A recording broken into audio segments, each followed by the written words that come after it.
The desert wind rolled like fire across the plains of Arizona. The sun bled into the horizon, painting the sand in rust and sorrow. 12-year-old Eli Cutter hid behind the corral fence, his small hands clutching the wood so hard splinters cut his skin. Out in the yard, 3 men in Union coats, deserters turned thieves, were laughing. His father, John Cutter, a worn rancher with silver hair and a back bent from honest work, stood between them and his horses. "You'll get nothing from me," he rasped, his voice cracked but proud. The laughter died. Then came the sound, the dull, wet thud of fists and boots. They beat him until the dirt drank his blood.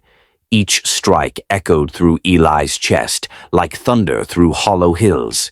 He wanted to scream, to run, to fight. But fear held him frozen. When one of the men spat on John's broken face and said, "That's for the land you don't deserve," something inside Eli Bitzel.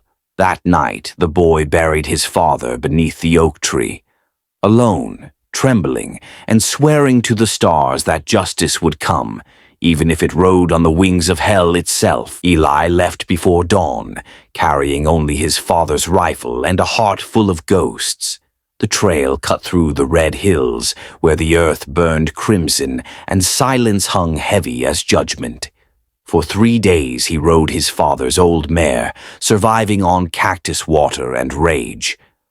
On the 4th morning he saw smoke curling above a distant ridge, an Apache camp. His father had always told him, "Respect the tribes. They've got more honor than half the men who wear a badge." So Eli rode straight toward them. The warriors met him like shadows, silent, painted, deadly. Their leader, Chief Nantan, stepped forward, eyes sharp as obsidian. "Why does a white boy ride into Apache fire?" he asked. Eli slid from the horse, dropped the rifle at Nantan's feet, and spoke through his tears. "They killed my father. I want to make it right," the warriors murmured, but the chief just stared, studying the boy's shaking frame, the blood crusted on his shirt, the fire in his eyes. "You seek war," Nantan said quietly. "War burns everything." "Then let it burn them first," Eli whispered. Something ancient passed between them, understanding, sorrow, and the promise of vengeance. For 2 moons, Eli lived among the Apache. They taught him to track, to move without sound, to shoot straight and true. He learned their songs, songs of grief and power, of men who became spirits to avenge the dead.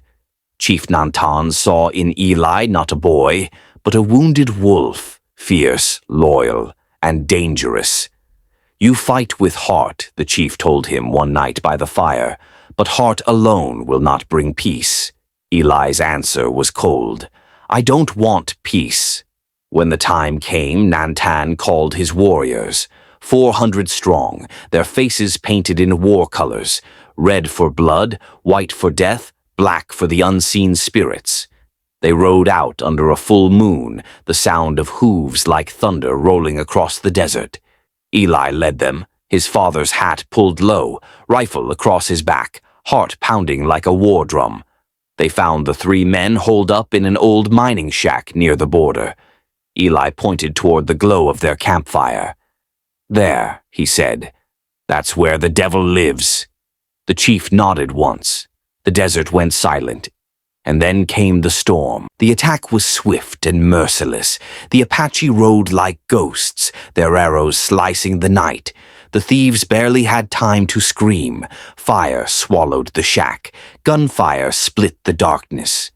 Eli moved through the chaos like he was born for it, steady, sure, unafraid. When it was over, 2 of the men lay dead. The 3rd crawled through the sand, coughing blood. Eli stood over him. This was the one who had spat on his father. The man looked up, eyes wide, face pale. "Kid, please!" Eli raised the rifle. For a heartbeat, the desert held its breath. Then Chief Nantan's voice cut through the night. "Your father's spirit watches, boy." "What will he see?" Eli's hands trembled. The fury that had carried him this far began to crumble into grief. He lowered the gun, tears streaking through the dust. "He'll see mercy," he whispered.